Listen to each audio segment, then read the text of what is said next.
गणित कक्षा 12वीं के अध्याय 3 आव्यूह के पिछले सेशन में हमने अब तक कुल मिला जुला करके 3 वीडियो अपलोड कर दिया है। आज हम इस चौथे वीडियो के साथ आपके सामने उपस्थित हैं, जिसमें हम परिवर्त आव्यूह, सममित तथा विषम सममित आव्यूह पर चर्चा करेंगे। तो हम आपको बताते चलें कि अगर आपने ये तीनों वीडियो नहीं देखा है तो डिस्क्रिप्शन बॉक्स में उसका लिंक हम शेयर कर देंगे, आप वहाँ से ये तीनों वीडियो देख सकते हैं। तीनों वीडियो बहुत ही इम्पोर्टेंट हैं। तो आइए हम परिवर्त आव्यूह के बारे में आपको बताते चलें। परिवर्त आव्यूह क्या होता है? परिवर्त आव्यूह को हम ट्रांसपोज मैट्रिक्स भी कहते हैं।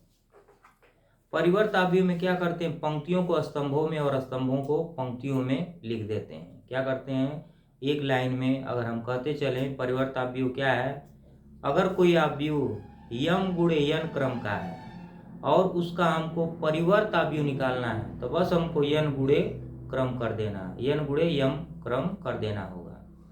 यानी जो पड़ी पड़ी लाइन है उसको हमको खड़ी खड़ी लाइन में लिख देना है, उसी का क्या हो जाएगा? परिवर्त आव्यूह। और सममित आव्यूह क्या होता है? कोई आव्यूह दिया है, उसका परिवर्त हम निकाल दें तो जो अवयवों की संख्या है वही परिवर्त आव्यूह के अवयवों की संख्या के बराबर है, तो वो हो जाता है सममित आव्यूह।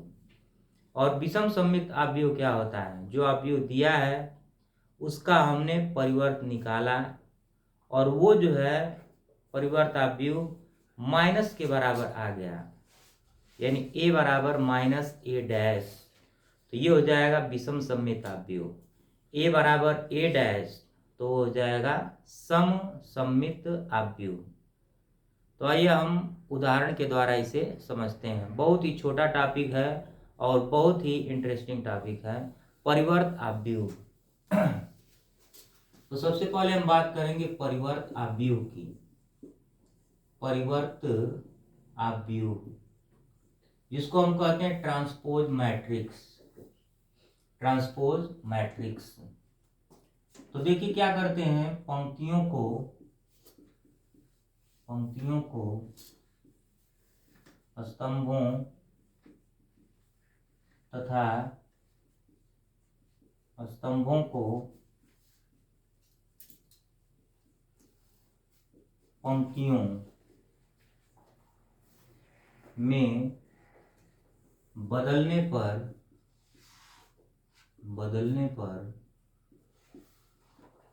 परिवर्त आव्यूह प्राप्त होता है। परिवर्त आव्यूह प्राप्त होता है। जैसे एक आव्यूह है A जिसका क्रम है यम गुणे यन, इसका परिवर्त आव्यूह क्या हो जाएगा? A डैश यन क्रॉस यम। परिवर्त आव्यूह को हम प्रदर्शित करते हैं किससे? परिवर्त आव्यूह का प्रदर्शन। परिवर्त आव्यूह का प्रदर्शन। तो परिवर्त आव्यूह को हम किसी आव्यूह पर डैश लगा करके या a की पावर t लगा करके प्रदर्शित करते हैं। इसे a डैश या a की पावर t से प्रदर्शित करते हैं,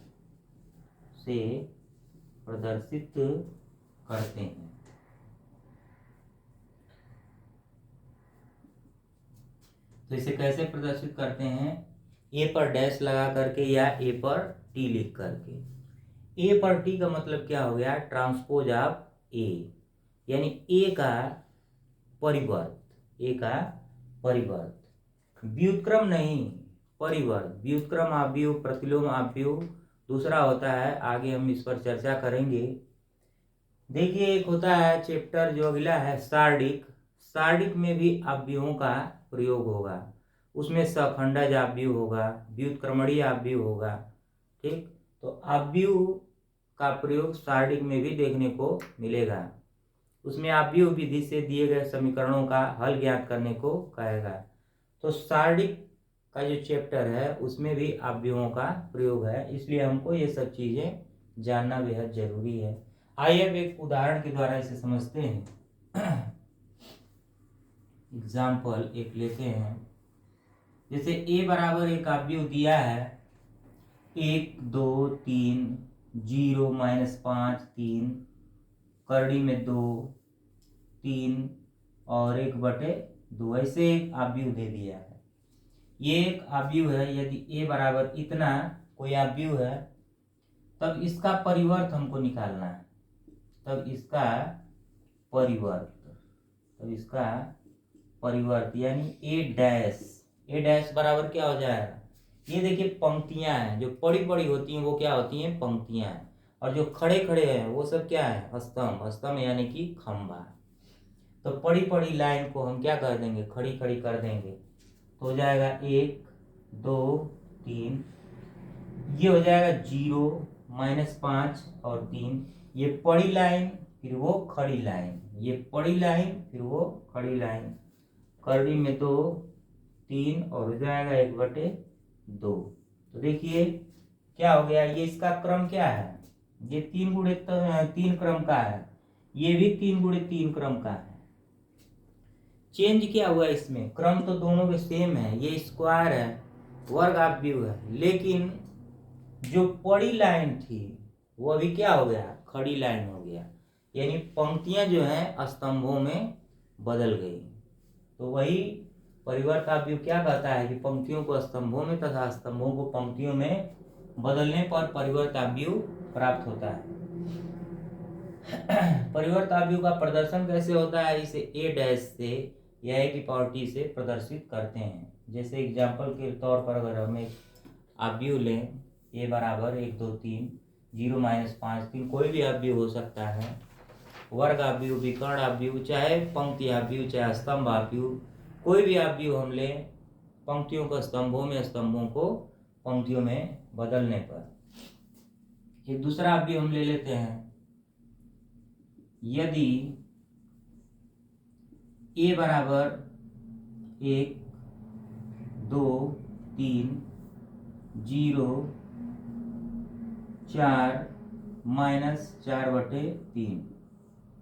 अब इसका क्रम देखिए, पंक्तियां कितनी है इसमें, 1 2 3, और स्तंभ कितने, 1 2, 2 स्तंभ है, इसका क्रम क्या हो जाएगा, 3 × 2, 3 पंक्तियां और 2 स्तंभ। देखिए ये पहला स्तंभ, ये दूसरा स्तंभ, ये पहली पंक्ति, दूसरी और तीसरी पंक्ति।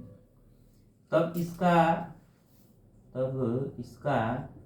परिवर्त क्या हो जाएगा,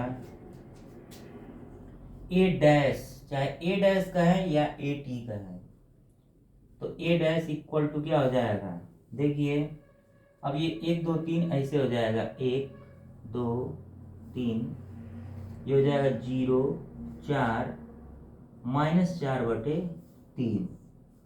अब देखिए इसका क्रम बदल गया, 2 पंक्तियां हैं और 3 क्या है, स्तंभ है। 2 पंक्तियां, ये 2 पंक्तियां और 3 स्तंभ, पहला स्तंभ, दूसरा स्तंभ, तीसरा स्तंभ, और ये पहली पंक्ति, दूसरी पंक्ति। तो हो जाएगा क्या, 2 × 3। तो इस तरह से हमने जाना कि परिवर्त आव्यूह किसे कहते हैं। पंक्तियों को स्तंभों में, स्तंभों को पंक्तियों में बदलने पर जो आव्यूह प्राप्त होता है उसे हम क्या कहते हैं, परिवर्त आव्यूह। उसे प्रदर्शित कैसे करते हैं, a डैश से या a की पावर t से प्रदर्शित करते हैं। यदि a बराबर एक आव्यूह ऐसे दिया है जो कि वर्ग आव्यूह है, जिसमें पंक्तियों और स्तंभों की संख्या समान है, उसे हम क्या कहते हैं, वर्ग आव्यूह। तो इसका परिवर्त a डैश बराबर, ये पंक्तियां ऐसे होती हैं, पंक्तियों को हमने स्तंभों में बदल दिया और जो स्तंभ थे वो किस में बदल गए, पंक्तियों में। फिर दूसरा एग्जाम्पल हमने लिया 3 × 2 क्रम का आव्यूह, तो उसका ऑर्डर हो गया 2 × 3। आप इसे नोट कर सकते हैं या इसका स्क्रीनशॉट ले सकते हैं। तो देखिए जो दूसरा अवयव था, यदि ए बराबर 1 2 3 0 4 -4/3, इसका क्रम क्या था 3 गुणे 2, तो इसका परिवर्त हमने निकाला ए डैश बराबर इतना।